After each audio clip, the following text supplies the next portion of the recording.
안녕하세요. 생명과학의 민정입니다. 오늘은 생명과학의 가장 첫 단원인 생명현상의 특성에 대해서 알아보겠는데 이 부분은 수능에서 문제는 쉽게 나오긴 합니다. 그리고 또한 크게 어렵지 않은 부분이긴 한데 다만 이 부분에서 용어에 대한 정의가 정확하지 않으면 간혹 굉장히 어려워지는 경우가 있거든요. 그래서 그걸 중점적으로 여러분들한테 강의를 해보겠습니다. 예, 시작하겠습니다. 자, 맨 처음에 여러분들이 보시다시피 맨 처음에 보면은 이제 세포로 구성되어 있다는데 모든 생물들은 이제 생명체의 이제 구조적 기능적 단위라고 하는 그 세포로 구성되어 있다는 거죠. 세포의 크기는 어쨌든 거의 비슷비슷합니다. 어떤 생물이든 간에. 그게 이제 진화가 달리했다 하더라도 일단 세포가 가장 기능적 단위가 되면서 그것이 모여가지고 그다음에 하나의 커다란 개체가 되겠죠. 그래서 일반적으로 세포로 구성되어 있다는 것이 맨 첫 번째 나오게 됩니다. 별로 어렵지 않은 겁니다, 이거는. 그다음에 두 번째, 이 단원에서 가장 많이 나오는 게 물질 대사입니다. 물질 대사는 생명체가 이 환경과 더불어서 살아나가기 위해서는 당연히 외부 환경과 물질 대사를 해줘야 되는데 결국 생명체 안에서의 물질 대사는 뭐죠? 화학 반응입니다. 그래서 그 화학 반응인데 생명체 안에서 능동적으로 굉장히 빨리 이 낮은 온도에서 반응이 일어나기 위해서는 반드시 뭐가 필요합니까? 그렇죠. 효소가 필요하죠. 그래서 이제 그런 것들이 있다 하는데 결국 물질 대사는 생물체 내에서 생명을 유지하기 위해서 일어나는 모든 화학 반응, 여기에는 반드시 뭐가 필요하다고 그랬죠? 그렇죠. 효소가 필요합니다. 효소가 필요하고요. 그다음에 반드시 에너지 출입이 동반된다 했는데 모든 화학 반응이라고 말해도 괜찮습니다. 모든 화학 반응은 반드시 에너지 출입, 다시 말해서 흡열 또는 발열 반응이 일어난다는 겁니다. 그렇지 않으면 화학 반응이 아니라고도 말할 수 있습니다. 그래서 뭐 에너지 출입이 동반된다라는 것이 굉장히 중요한 얘기가 되겠고, 그다음에 효소가 관여해야 된다 말씀드렸죠. 효소 뭘로 이루어졌습니까? 그렇죠. 단백질로 이루어졌죠. 그래서 그 물질 대사의 종류를 보면은 종류 보면 뭐가 있습니까? 동화작용과 이화작용. 그럼 동화작용, 이화작용이 무엇이냐? 다음번에서 보죠. 여기 지금 전체적으로 말씀을 드렸는데, 자, 동화물질 해가지고 여기서 이런 반응이 일어날 수 있고, 이건 광합성을 얘기하네요. 그렇죠? 근데 여기서 보니까 물질을 섭취해서 음식물을 먹는 거죠. 그래서 간단한 물질을 먹고, 그 다음에 동화작용이 일어나고, 거기서 동화작용이 일어나게 되면 거기서 합성 반응이 일어나겠죠. 그럼 외부에서 에너지를 흡수해서 합성에 쓴다는 겁니다. 그래서 고분자 화합물을 만듭니다. 고분자 화합물을 만들고, 그 다음에 거기서 이것이 분해되면서 분해 물질이 되겠죠? 간단한 물질이 되면서 에너지를 방출한다는 얘기가 되겠죠. 그러면 요 에너지 방출한다? 다시 말해서 이화작용이라고 볼 수 있겠습니다. 자, 이 경우는 좀 약간 바뀌었는데 요 경우로 놓고 보면 되겠습니다. 뭐냐? 반응물이 갖고 있는 에너지, 얘가 좀 더 높은 상태가 있겠죠? 그러다가 생성물이 갖고 있는 에너지 좀 더 낮은 상태가 되겠죠? 이 상태로 바뀌면서 여기서 나온 에너지가 어디에 저장됩니까? 생물한테는 중요한 물질이 있죠? 그렇죠. A, T, P. 자, 요걸로 저장돼 가지고 그 다음에 어디로 갑니까? 필요한 데 가서 쓰게 되겠죠. 예. 그 다음에 이 광합성인데 광합성이면 여기서 광합성 해가지고 빛 에너지를 받아들이죠. 이때 나오는 에너지는 빛 에너지입니다. 빛 에너지를 받아들이는데 이 빛 에너지를 받아들여서 여기서 뭘 만듭니까? 이산화탄소와 물을 받아들여서 포도당을 만들죠. 그 포도당이 미토콘드리아라는 데 들어가서 다시 ATP로, 여기도 ATP로 나오게 되겠죠. 그러니까 여기도 동화작용과 여긴 이화작용이 일어나는 겁니다. 그래서 여기 두 가지가 다 나오는데 이건 이제 뭡니까? 동화작용이 하나의 그래프이죠. 반응물보다 생성물의 에너지가 높다. 여기서 말한다면 빛 에너지를 받아들여서 포도당이 만들어지는 것. 여기서는 뭐 간단한 물질에서 동화물질, 고분자 물질로 만들어지는 것을 이 과정이라 놓고 볼 수 있습니다. 자, 여기서 가끔 나왔던 시험 문제가 뭐냐면 이 그래프를 주어지지 않고 반응물과 생성물 중에서 누가 더 에너지가 더 많은 에너지를 갖고 있냐 이런 말을 갖다 나오는 경우가 있거든요. 그러면 그렇게 된다고 하면 어떻습니까? 반드시 이 그림을 그려가지고 동화작용인 경우에 어떻습니까? 이 그림이죠. 그러니까 동화작용인 경우에는 반응물이 생성물보다 에너지가 낮다 또는 생성물이 반응물보다 에너지가 높다라는 말을 생각하셔야 됩니다. 머리로 절대 하시면 안 됩니다. 그려보셔야 됩니다. 아시겠죠? 자, 그 다음에 이제 세 번째, 네 번째, 다섯 번째, 여섯 번째 가지고 다 끝나는데 문제는 여기서 그러니까 네 가지가 있는데 여기서 선생님이 지금 말씀드린 것처럼 이 네 번째와 여섯 번째가 있는데 이것이 상당히 정의를 모르면 아주 까다롭게 나오는 경우가 있습니다. 그래서 그걸 설명하려고 지금 이렇게 했는데, 자, 우선 세 번째, 자극에 대한 반응과 항상성 유지. 이거는 여러분들이 그 큰 예외가 없을 정도로 쉽게 나오고 또 그렇게 헷갈리지 않으니까 그게 크게 지장이 없을 걸로 생각이 됩니다. 뭐 자극을 주게 되면 거기에 대한 반응이 있겠죠. 거기 합당한 반응이 있겠고, 그 다음에 항상성이 뭔지 아시죠? 체내의 환경을 일정하게 유지하는 성질인데, 그걸 유지하기 위해서 아까 무엇 때문에 이 항상성을 유지하나요? 그렇죠. 화학 반응이 필요한 효소가 작용할 조건을 주어지기 위해서 항상 일정하게 유지한다는 겁니다. 아시겠죠?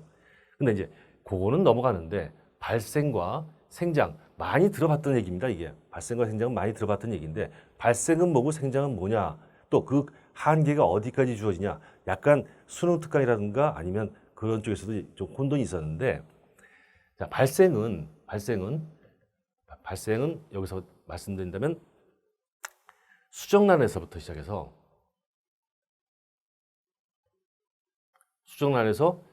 출생까지입니다.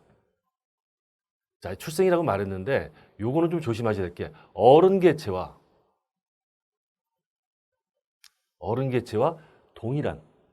동일한 기관을 갖고 있는 걸 말합니다. 그러면 생장은 뭐냐? 얘는 어린 개체에서 성체로 되는 거. 자, 여기 약간의 미묘한 의미가 다릅니다. 예를 들어서 말씀을 드리겠습니다.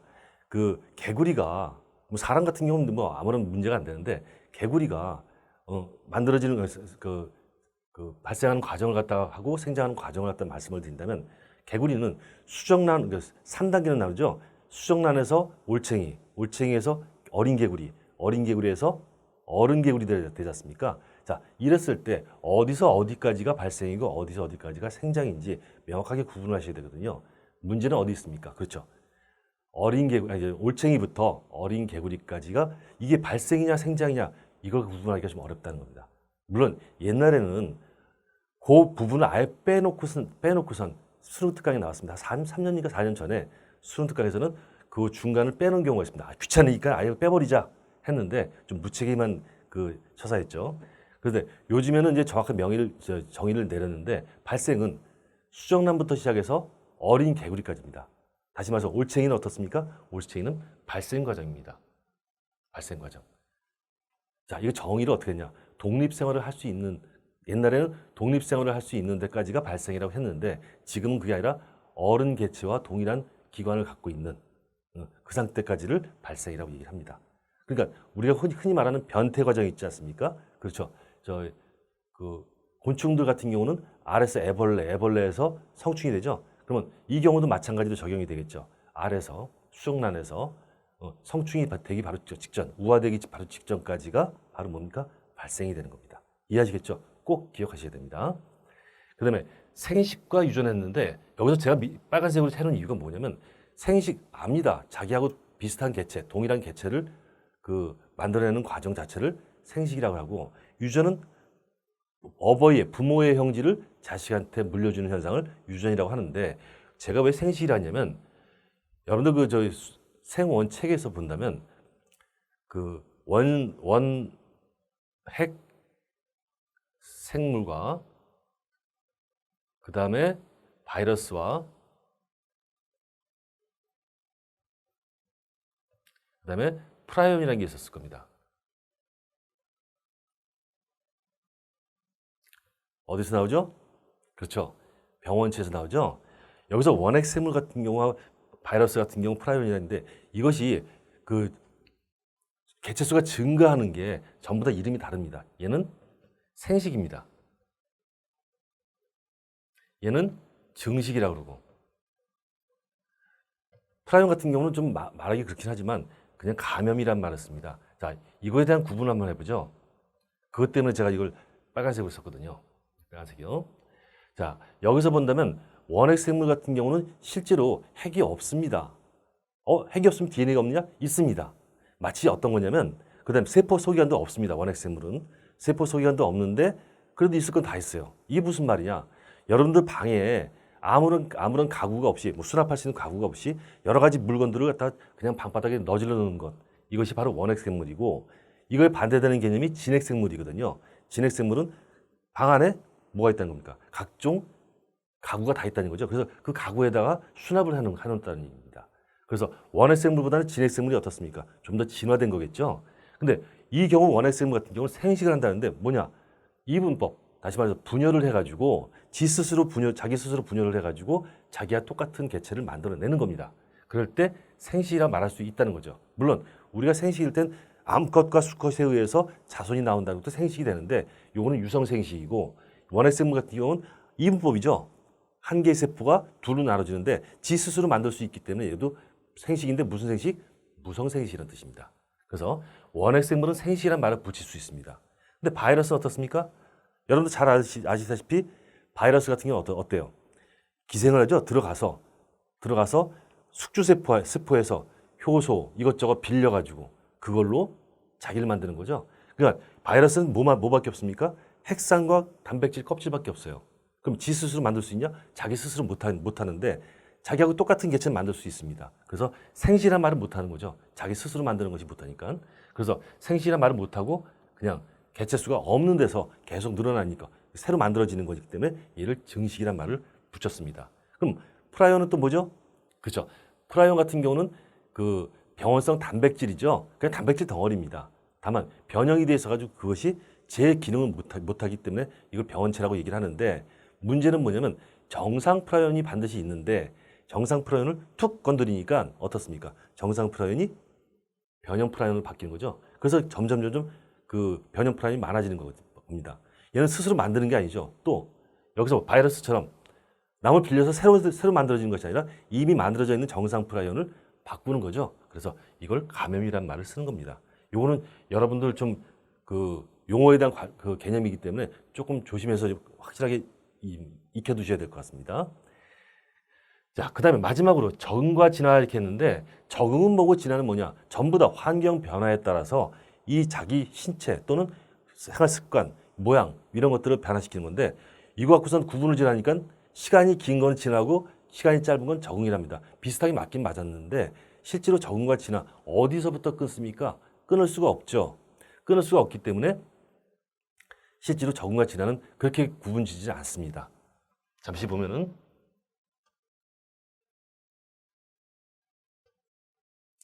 자, 보게 되면 적응과 진화 같은 경우는 적응은 실제로 외부 환경에 맞춰서 적응은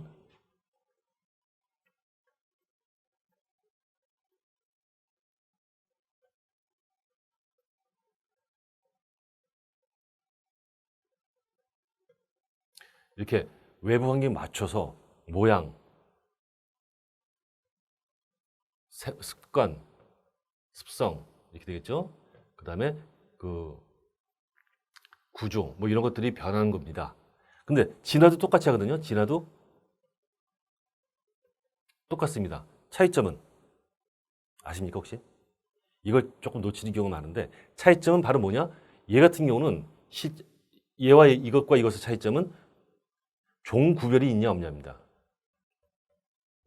다시 말해서 적응된 기체가 모양이 달라요. 다른데 소위 말해서 그 정자와 난자를 합쳐가지고 다시 새 개체 만들어줄 수 있느냐? 그럼 뭡니까? 이거 적응입니다. 근데 진화는 뭐냐? 비슷해가지고 달라졌는데 이거를 비슷하게 보이는데 이걸 섞어가지고 다시 새로운 개체 만들 수 있냐? 안 된다는 겁니다. 다시 말해서 이 진화는 이거 말고 생식적 격리가 일어났다 이런 말 쓰죠. 자, 좀 어려운 말인데 생식적 격리가 일어났다 싶으면 이거는 진화라고 볼 수 있습니다. 자, 쉬운 걸로 한번 해보죠. 뭡니까? 우리가 보통 볼 때 이제 그 호랑이하고 사자 했죠? 어떻습니까? 그래서 나올 때 뭐 수컷이 호랑이면은 타이온, 그 다음에 수컷이 사자면은 라이거 뭐 이렇게 말하죠. 근데 태어나긴 태어납니다. 하지만 그 라이거나 타이온 같은 것들이 또다시 새끼를 낳을 수 있습니까? 못 낳죠. 그러면 종간 격리가 됐다는 겁니다. 다시 말해서 생식적 격리가 됐습니다. 그럼 이렇게 변하게 된 것은 바로 뭐죠? 진화입니다. 변하게 된 건. 그죠? 근데 하나 또 예를 든다면 어떤 게 있을까요? 이제 적응의 예를 든다면 우리 흔히 나오는 선인장 있지 않습니까? 선인장 가시가 있죠. 근데 수분이 없을 땐 가시로 나오고 실제 수분이 같은 종인데 수분이 있을 때는 좀 어느 정도 비가 내릴 때는 이게 잎이 나오거든요. 그 말은 무슨 말이냐? 얘들 꽃이 피는데 그걸 갖다 수분을 시켜버리면 똑같이 선인장이 또 나올 수 있다는 얘기입니다. 그럼 같은 종이죠. 바로 생시적 격리가 안 일어났죠. 이럴 때 얘네들을 적응이라고 이렇게 부릅니다. 또 그러면 흑인, 백인 어떻습니까? 흑인하고 백인이 결혼해서 아이를 낳았습니까? 아이를 낳게 되면 어떻죠? 그렇죠. 아이가 생시적 능력이 있죠. 이때는 같은 종입니다. 같은 종이기 때문에 어떤 겁니까? 어떤 거죠? 그렇죠. 적응이죠. 그때는 적응이 되는 겁니다. 요 구분을 정확하게 해주시는 게 좋겠고, 제가 이런 말씀을 드리는 게 뭐냐면 첫 번째 세포로 구성되어 있다. 그다음에 자극에 대한 반응과 항상성 유지됐고 물질 대사하고 발생과 생장 요 6가지 제목이 있지 않습니까? 적어도 이 제목 정도는 여러분들께서 꼭 암기를 해주셔야지 가끔가다 까다로운 문제 나왔을 때 그거를 대비해 가지고 스캔해 보면은 실제로 여러분들이 확실하게 이것은 뭐고 이것은 무엇이라는 것이 밝혀지기 때문에 오히려 좀 편한 경우가 있습니다. 6개 꼭 외워주시고 방금 말씀드린 요 발생과 생장, 그다음에 생식에 대한 개념, 그다음에 적응과 진화에서 이 적응이 뭐고 진화가 뭐냐 요거에 대해서 정확히 알아두시면 첫 번째 문제는 아주 쉽게 푸실 수 있을 거라고 생각됩니다. 예, 여기까지입니다. 감사합니다.